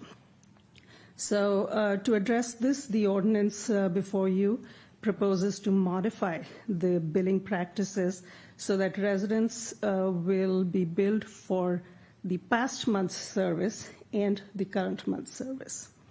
So what this does not do is that it has no impact on the actual service fees or rates. It is still a 2-month billing cycle.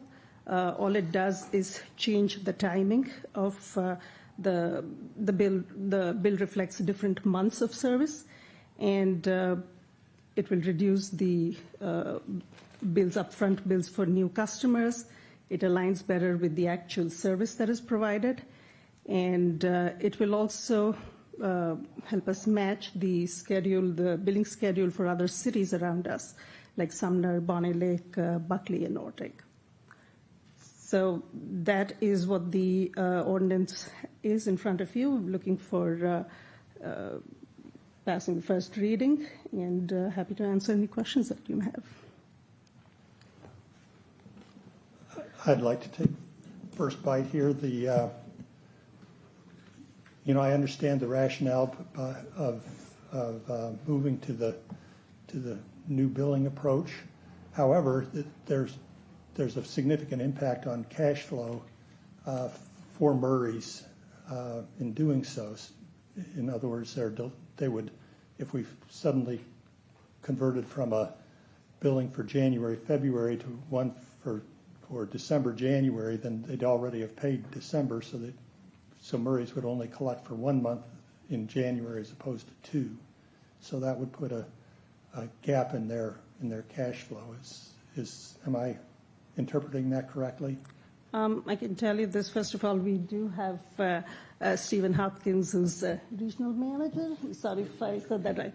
Yes, of Murray's with us. But this is a recommendation that came from them, and they have worked with the neighboring cities to change the billing practice there. But if you'd like, I can ask Stephen to speak to this. So you're in accord with this, Stephen? Yes. So would you like me to? Yep, please step forward. Yes, no, this was something that we have moved to in other municipalities and the county, something identified through some interactions with community members and council members here, where we realized that there was a bit of a hole in the swing. So it aligns it with the rest of, and you are right, there will be a cash flow deficit for a month, but that's something that is going to be okay. We're not opposed to it in any way. I think it aligns better with better customer service, is on the lines of also not allowing so much debt to climb on the bills that it almost becomes daunting to pay, and that's something I think that will benefit the community. Well, thank you. I appreciate that. It seems like you're being a good community citizen, and on behalf of the city, the citizens of Puyallup, I appreciate that. Thank you. Deputy Mayor Johnson. Thank you, Mr. Mayor. Talika, could you tell me how did this issue come to the forefront? Was this triggered by city staff? Was this triggered by customer input? Was this triggered by Murray's? How did this conversation come to the forefront? So as far as I know, there was no specific customer input, but our contract with Murray's for their services is expired, and like I said, we're working on a new contract that we will bring to you at your next council meeting. So it was during those discussions when we were looking at the contract again, looking for opportunities to make things better, find where we could do some improvement, and that is where it came up. Mm-hmm.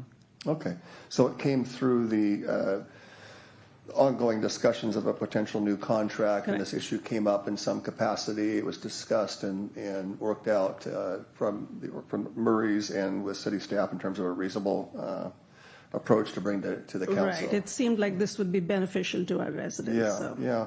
So I'd like to speak on this. It makes sense to me to have it this way, where you pay, not in advance before you get the service. Mm-hmm. You pay after you get the service. Most every, credit card use, you charge it, you pay your bill after it's done. You go to the store, you pay after you get the groceries, you walk out, you don't pay in advance for groceries and then go pick them out later. Makes sense to me, whatever reason, that's how it went, but it makes sense to make this adjustment. And I appreciate staff and the Murray company to put that together, and I think it will benefit our customers. There's no question about it.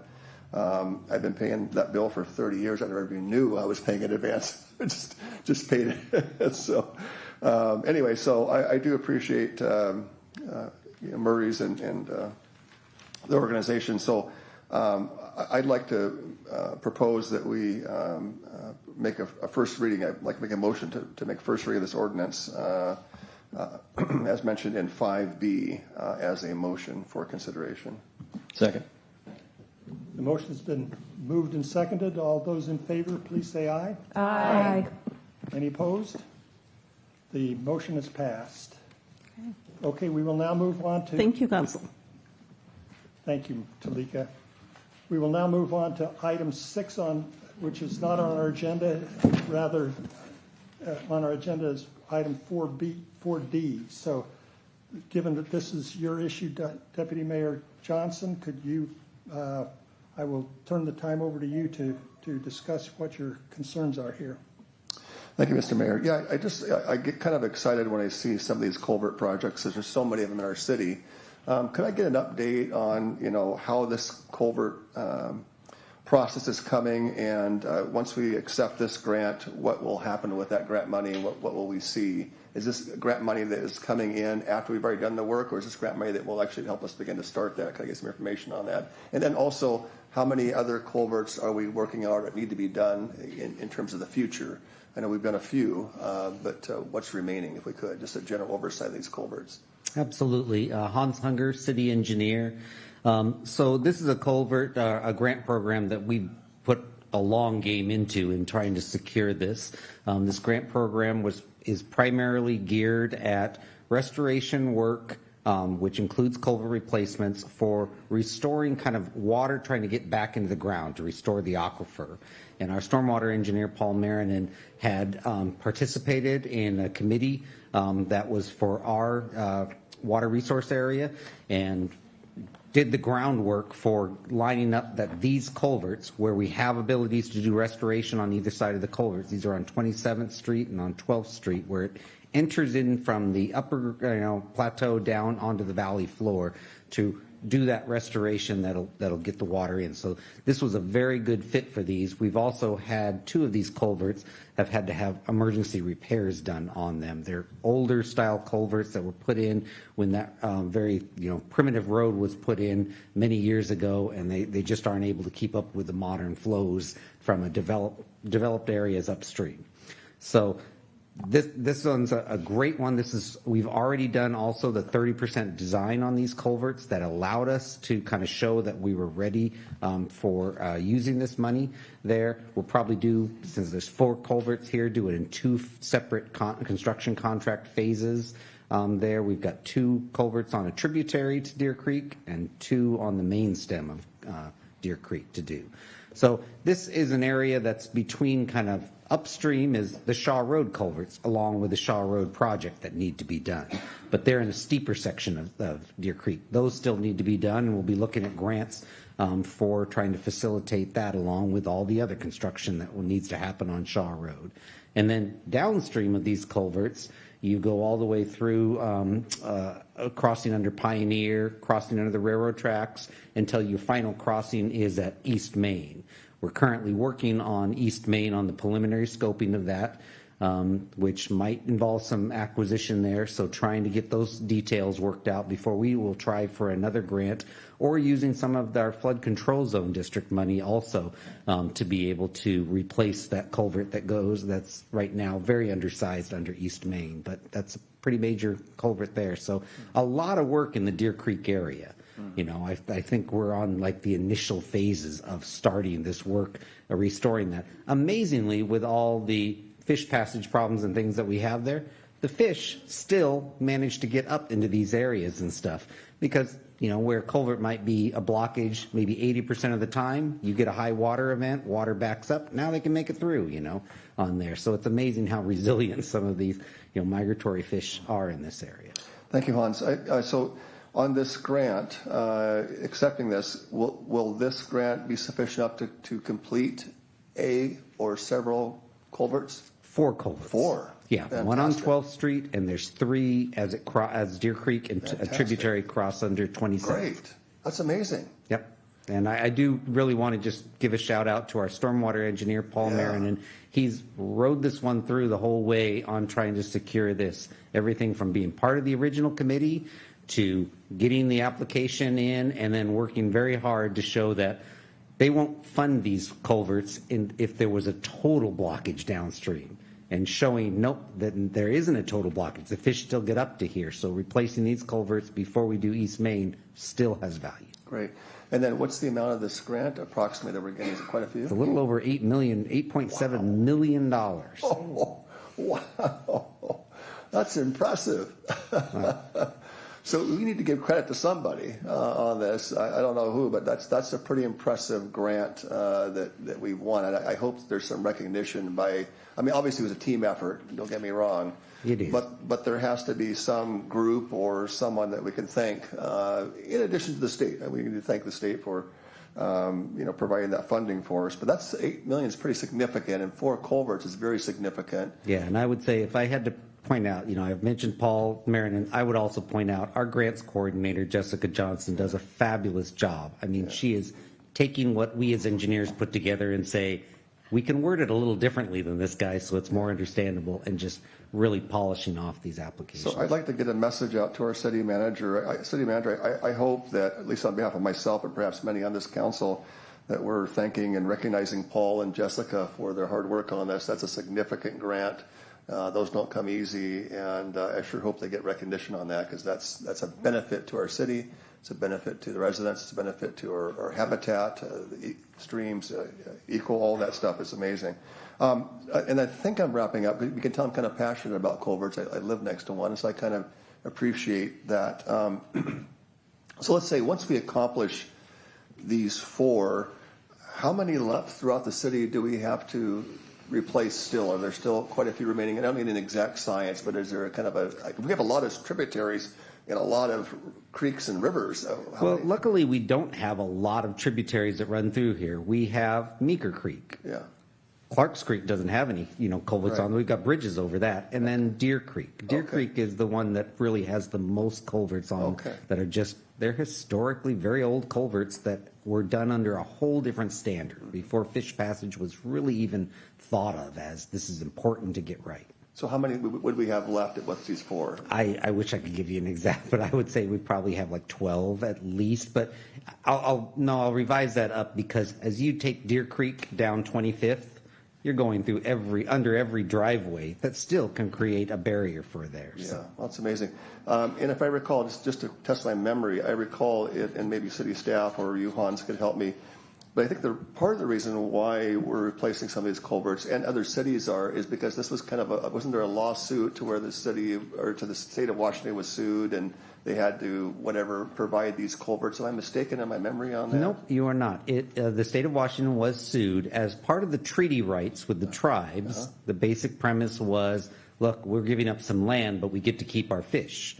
And the premise of the lawsuit was, if you start to restrict with all these culverts the fish, well, you still have our land, but we don't have our fish anymore. And that really resonated there, and it went through several appeals. Now, that was to the state, not to the cities. Right. But we realized that could be taken to individual jurisdictions there with the premise that was set there. So by being proactive on saying we're really trying to work on these culverts, it's a good way to keep ourselves out of litigation. Well, thank you, Hans, and I want to say to my colleagues, thank you for letting me kind of digress. I really wanted to drill down a little deeper, and so I appreciate your ability to allow me to do that. So I'm very satisfied and very encouraged, and so I would like to move that we accept this grant from the Washington State Department of Ecology for these 4 different culvert projects as itemized previously in 4D, but now on item number 6. I second that. All in favor? Aye. Any opposed? Motion passes.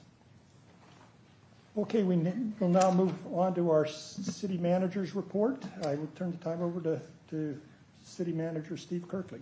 Yes, thank you, Mayor Whitting and Deputy Mayor Johnson and council members. Congratulations on your first meeting of the year. Many more great meetings to come in 2026.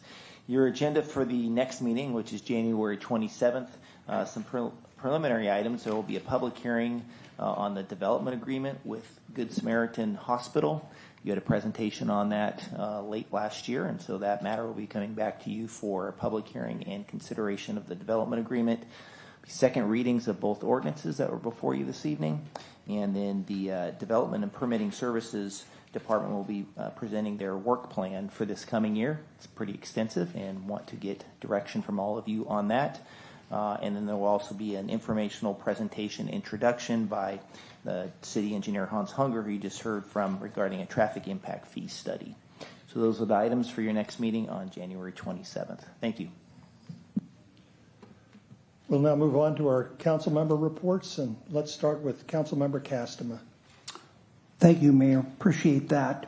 I think that I've spoken quite a bit this evening, but I would like to speak to the scouts who are here and who have kind of labored through all of this part of the meeting.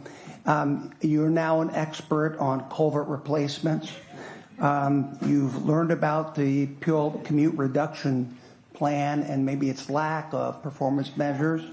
You also will be somewhat of an expert on the Puyallup Municipal Code as it pertains to billing for solid waste services. So you've actually, in reality, seen a lot of the issues that we deal with on the council. They're not necessarily exciting, okay? But it's the cumulative effect of all of these decisions that we make up on the council that, again, may not be things you're going to go home and tell your parents about that you saw, but they build a good, productive city that people want to live in. And these are somewhat, at times, mundane decisions that would be made. Councilmember Johnson, I applaud all of your analysis, and that's excellent, but I don't know anybody but you who would do that. And thank God you do, because this is the kind of scrutiny that council members bring to items within the city. And again, it all accumulates to a well-run city and one that you want to live in and hopefully someday be a leader within. So with that, I'm just going to say thank you for being here to all of the scouts. You're always welcome. And with that, Mayor Whitting, take it away. Councilmember Gilliam. Thank you, Mayor Ned Whitting. Sorry. I just wanted to say welcome to Councilmember Lindsay Smelko. Glad to have you on the team. Welcome to Mayor Ned Whitting. I will get there. And Deputy Mayor Dean Johnson. And to the Scouts, thanks for hanging out with us today. I hope that, I know two of you, so I'm looking forward to hearing your thoughts at school tomorrow. And I'm proud of you for showing up and being a Scout and learning how to improve your life outside of school, as well as in school. As a teacher, I gotta say that, but I'm glad you're here. And then I wanted to say a huge shout out to the city staff and to Stephen Hopkins for the collaborative work to continue to do what we can to reduce costs for our residents, as well as do what we can to keep our city flowing. Flowing and clean. You might hear in my voice that I'm a little under the weather, so I do apologize for not talking more, but I'm just really proud of our city staff. I'm really proud of our council, and I'm especially proud and grateful for the youth of our community and our residents. So thank you. Councilmember King. Thank you, Mr. Mayor. Councilmember Smolko, welcome to the team. All the way down at the other end. I got booted to this end, so we're good. But it's a good seat, yes, for sure. Scouts, thank you so much for coming tonight. It's a pleasure to see you all. Thank you to everyone else that showed up for tonight's event and supporting this council. I had the pleasure of speaking with a lot of you during our break, and I had the pleasure of speaking with one individual that applauded us on how cordial and civil we are on this dais. And whereas we don't see that on other councils that much. And so I just want to thank all of my colleagues for having a civil, educated, and appropriate discussion amongst each other. And thank you all for coming here tonight, and look forward to serving for another 4 years. Thank you, Mr. Mayor. Councilmember Smolko. Oh gosh, where do I begin with all the things I have to report so far? I don't, but I am looking forward to having reports to share. I'm really looking forward to finding out what those should be based on what y'all need, and everybody who's not in this room or who may be watching or will hear about it later. I encourage you all, especially I'm also a teacher, and one of my biggest goals is to try to engage more people in civic government and local government particularly, especially our youth. And it's really hard in doing this running for office. I've learned that it's very clear why so many people are retired or a lot older that take on these political roles, because it takes a lot of time and energy and a commitment. And so I think that's something that I'd like to try to change and manipulate and mold in any way I can by getting more people involved younger and in ways that are more exciting. So yeah, I'm looking forward to maybe picking some of y'all's brains about how to do that and what would get you to get your bums in the seat, so to speak, and meet your needs as well as your parents and grandparents and other neighbors, etc. So thanks for being here. Come back. Councilmember Adler.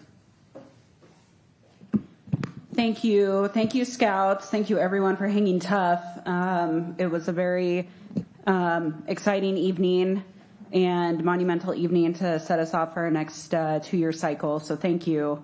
I, like everyone else up here on the dais, appreciate seeing new faces and, in particular, younger faces. It is.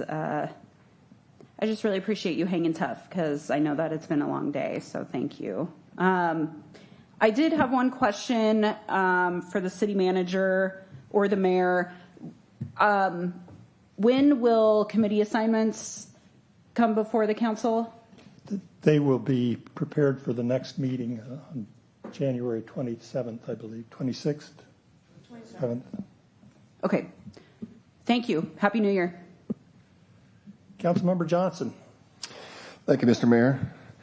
I'd like to welcome also Councilmember Smolko to the team. Appreciate that. The people of Puyallup picked the team, and we work together as a team because of that, and so that's wonderful. I also want to say I think you'll enjoy that seat. When I was first elected, I sat in that seat as well, and even in my last re-election, I could have had seniority to sit elsewhere. I said I still want to sit over there. It's a great seat, and the reason why I liked it is I would sneak over to the city attorney, city manager, ask questions, city clerk, and it was a nice little kind of connection point to get to ask questions. So I think you'll like that wing down there, and I welcome you to the team. Yeah, appreciate it. Also want to recognize former Mayor Ken Martin, who's not here. He did recently pass a week ago last Sunday, I believe. I wasn't able to, unfortunately, make it to his memorial service. I wanted to, but was not able to attend due to outside factors. I am glad that, as I heard earlier today, that we will be recognizing him end of this month.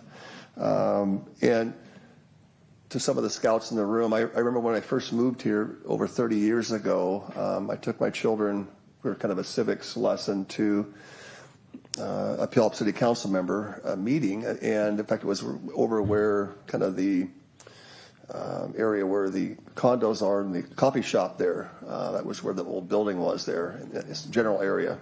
And Ken Martin was on the council at that time, and there were two council members that kind of, there's a lot of them, I remember them all by name, but there were two that kind of inspired me, and Ken Martin was one of the ones that inspired me, in a sense, to be interested in public service.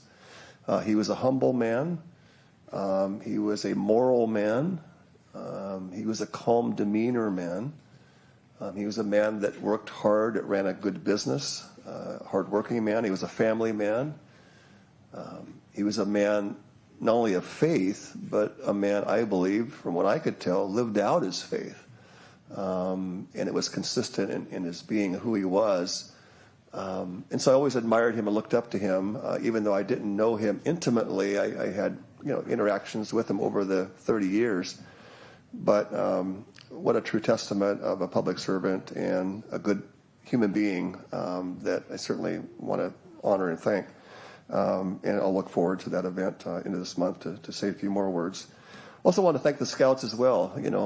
I appreciate what you stand for. I was never a Scout as a young man. I was never really introduced to it, so I think I may have missed out. But I do appreciate that in today's day and age that it seems what I've heard on some of the Scout mottos that there's still an element of faith in God. And it seems that we're living in a society that is pretty secular. And we do have a First Amendment right and Constitution to live out our faith and express it freely, even though others may disagree or may not share that faith, and that's fine. I do appreciate an organization that allows those that may share that value to be able to express it freely. So I want to thank and admire the Scout system for offering that opportunity for those who want that or choose that, as I think it's a great example in a world that perhaps could use a moral compass. In any case, that's all I had, Mr. Mayor. Thanks for the opportunity. Thank you. I'll just wrap up with my mayor's comments. Just two things. One of the things we have to decide is where people sit on the dais as we take on our new responsibilities. And I plugged us in here this week without too much input. So if I got it wrong for anybody, you're free to contact me and I'll try to adjust. The other comment I'd like to make is again, I never made my Eagle. I'm sorry. I topped out at Life, 24 merit badges, and you'll never guess what the merit badge I didn't get was. Citizenship in the community. It was really I was very close to getting my citizenship in the community, but my troop had never had an Eagle Scout, and I was kind of on my own trying to figure out what an Eagle project constituted. So I never made it, but I'm doing my community service now, so I figure I deserve a merit badge. The other thing I'd like to, we think the young people are our future, and you guys are working on your citizenship in the community merit badge. Most of you, I assume. Let's see a show of hands. How many of you are working on your citizenship in the community? Okay, so a lot of you. So that a lot of Scout merit badges lead to vocations in the topic subject of the merit badge, and I'd like to refer to my colleague, Councilmember Adler. How old were you when you became active in politics? 18 months. I have a picture, so afterwards, if you're not running out the door, you come ask me for the picture. In 2003, I was in 8th grade, and I was a page in the state legislature, and I was a page for our state senator at the time, and his name is Jim Castema, my colleague, who I now have had a full circle moment for the last 2 years of having the honor and privilege of representing the same district alongside him here on this dais. So, 13, I just turned 37, so stick with it. So hear that, 8th grade, she was serving as a page. So you don't have to look very far out in the future before you can engage in civic service. So I just wanted to make you aware of the opportunities. If you've got an interest in being bored to death, it really is a calling, a service, and you really make a difference. So I believe Scouts are best trained for that kind of service, and thank you for being here tonight. And with that, I will close the meeting.